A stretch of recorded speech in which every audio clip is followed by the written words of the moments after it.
Hello, Algebra 2 students, and welcome back to Lesson 4.4. In this second part, we're going to pick up from where we left off in class with example 4. So in the last problem, if you remember, we added two rational expressions. In this example, we're going to find the difference of the two rational expressions. So we are going to subtract these. And the first thing we need to do is get that least common denominator. So I'm going to factor both denominators. So I want factors of 16 that will give me a negative 6. So that would be x minus 8 and x plus 2. Here I want factors of 8 that'll give me a positive 6. So that's x plus 4 and x plus 2. So remember, for that LCM, or least common multiple, or least common denominator, in our case, we're going to start with the full denominator of the first fraction, and then anything that we have in the second denominator that's not in the LCD, we add that to it. Okay, or we bring that into it. We already have the x plus 2, but we don't have an x plus 4. So these three factors, these are the factors that make up the least common denominator. So I'm going to rewrite my fractions. And when I look at this denominator, what I'm missing from the common denominator is the x plus 4. So that's what my numerator and denominator of this first fraction, that's what they're getting multiplied by.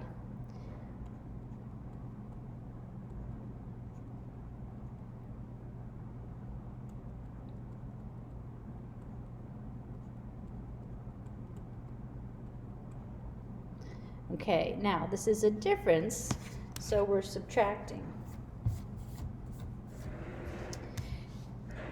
In the second fraction, I have the x plus 1 in the numerator. So that's a 1. My pen's kind of going a little nutty here. And then I'm going to multiply by what's missing from this denominator in the common denominator. Okay, and what I'm missing is the x minus 8.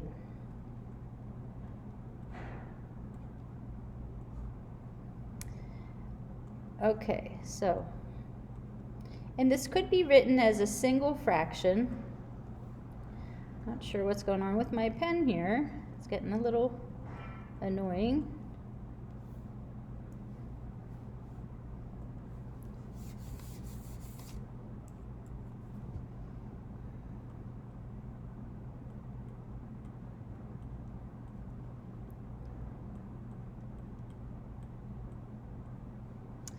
Okay, this could be written as a single fraction if you wanted to. I kept it separate for right now just so that you can look at it a little better, I hope. Now our next step, remember, is to distribute all this. Okay, we do not reduce anything, or we would be going a step backward, right? So we do FOIL and we multiply this out. So I'm going to have x squared, and at this point I am going to make this a single fraction. I'm going to combine the two fractions together, okay? So I'm going to distribute x times x is x squared, plus 1 plus 4 is plus 5x, and then plus 4. Now that minus, very important that we put a parenthesis because we're going to have to distribute that negative after this we do this multiplication. Okay, so I have x squared plus x minus 8, so that's minus 7x, and then minus 8.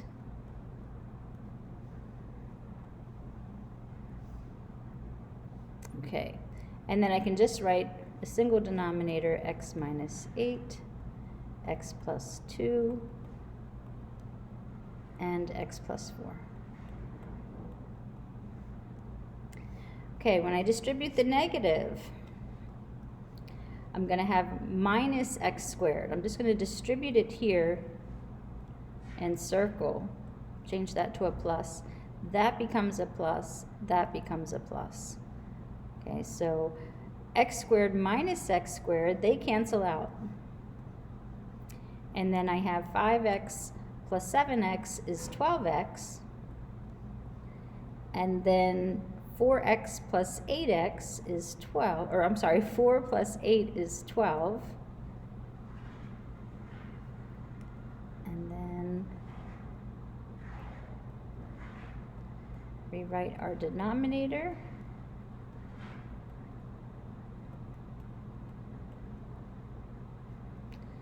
Okay, now I'm going to go up here.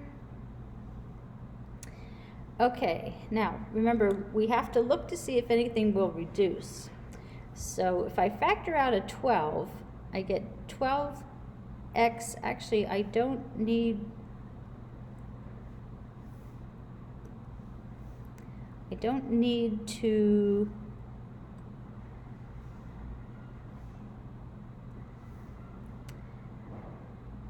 to do any factoring, because if I factor, I'm going to have 12 times x plus 1, and I don't have a common factor of x plus 1 in the denominator.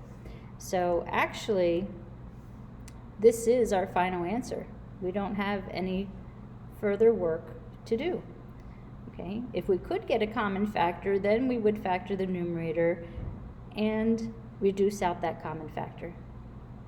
So remember, it's okay to leave your numerator as really either form. Okay, it could be factored or it could be left like this, 12x plus 12. Your denominator, you definitely want to leave this in factored form. Okay, don't multiply, don't spend extra time multiplying out all these factors. That's unnecessary work. Okay, so denominator is always in factored form, unless it reduces down to something very simple, right? That would be an exception. Okay, example 5. So here we have Leah, who drives her car to the mechanic, then she takes the commuter rail train back to her neighborhood. The average speed for the 10-mile trip is 15 miles per hour faster on the train. So here they're writing the rate of the car is just r, the speed of the car. And for the train, they're making it r plus 15 because it's 15 miles per hour faster.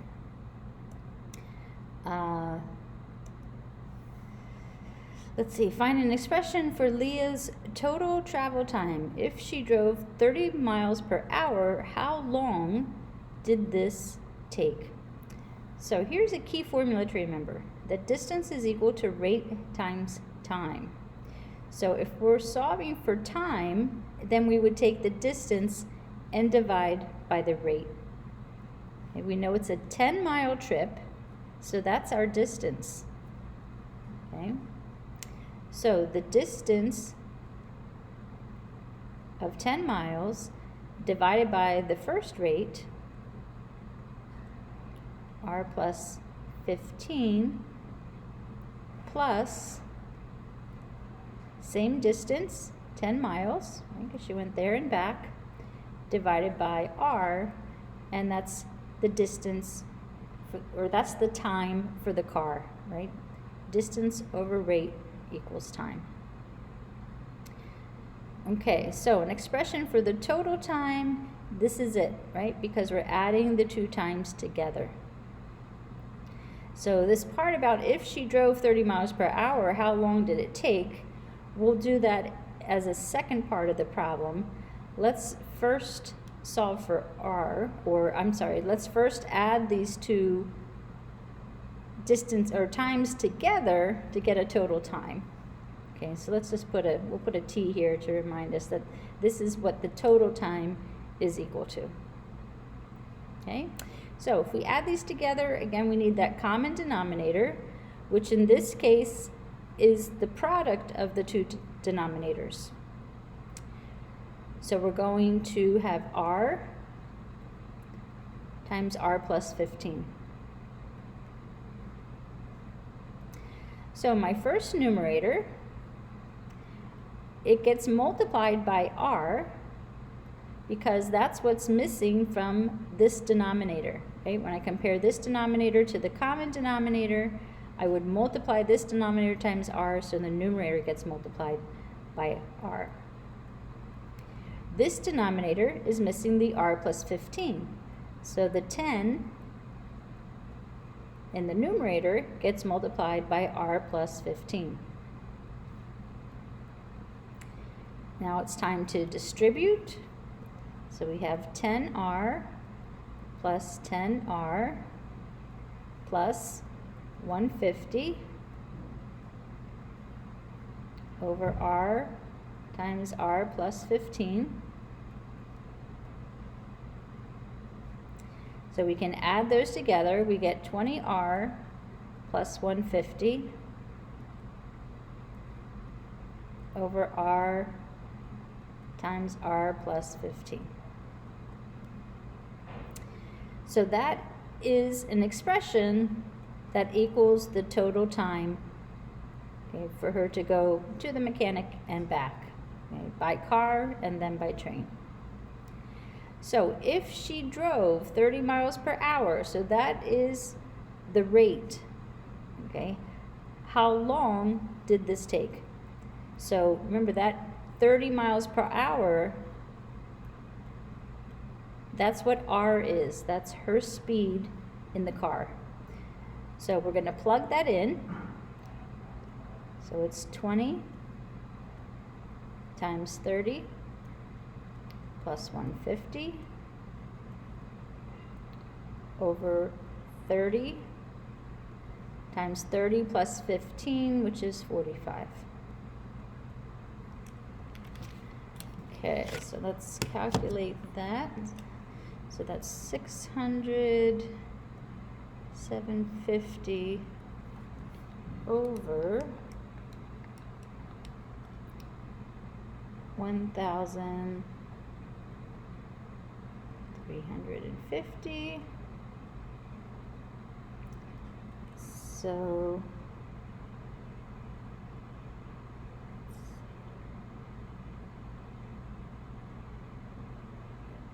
that reduces down to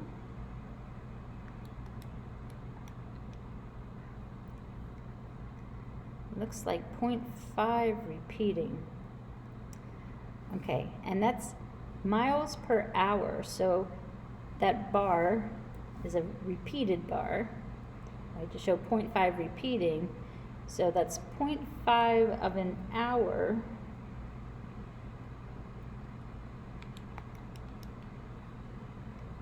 which is about 33.3 repeating minutes.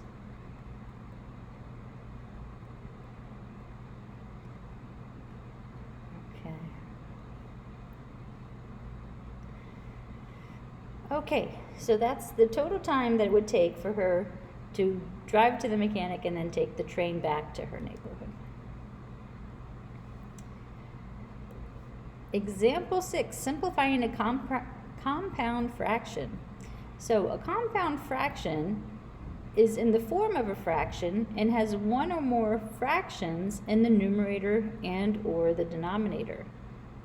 So here you can see we've got 1 over x plus 2 over x plus 1, right? We've got two fractions in the numerator and we've got a fraction in the denominator. So compound fraction is having fractions within a fraction. So how can we write a simpler form of a compound fraction? So what we're going to do, if you remember, if you have a over b,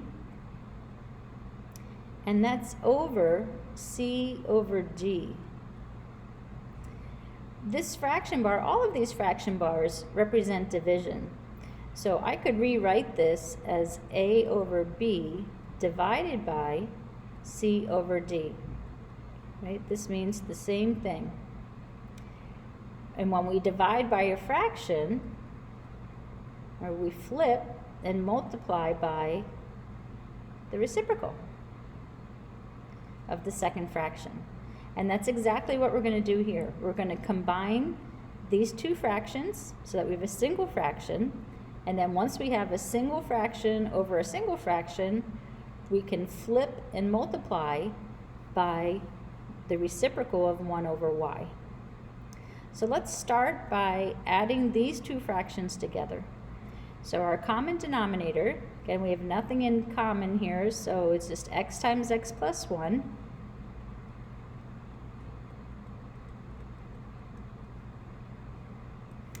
And then this 1 gets multiplied by the x plus 1, right? That's what it's missing from its denominator. So I'm just going to make that x plus 1. I'm not going to put 1 times, because we know 1 times anything is just itself. And then the 2, that gets multiplied by the x, because that's what's missing from its denominator. And then we still have this 1 over y in the denominator of the compound fraction. So let's add our like terms. Keep working across in a horizontal direction. So we have x plus 2x is 3x. So it becomes 3x plus 1 over x times x plus 1 over 1 over y. So now what I'm going to do is flip this 1 over y into y over 1, and that's what I'm going to multiply by. So my final answer, I have y times 3x plus 1, and that's all over x times x plus 1. So now I've made it a simpler fraction, right? I no longer have the compound fraction, and there's nothing further that I can reduce, right? These are not like factors. These are not like variables. So that is my final answer. So we'll do some more of these examples when we do the try-its in class. Okay, but this has hopefully been a good introduction to this section on adding and subtracting fractions, and now simplifying compound fractions. So make sure you read through the concept summary, okay, where there'll be a review of the different things that we've talked about related to adding and subtracting rational expressions. I hope you enjoyed the lesson. Have a good day, and I'll see you next class.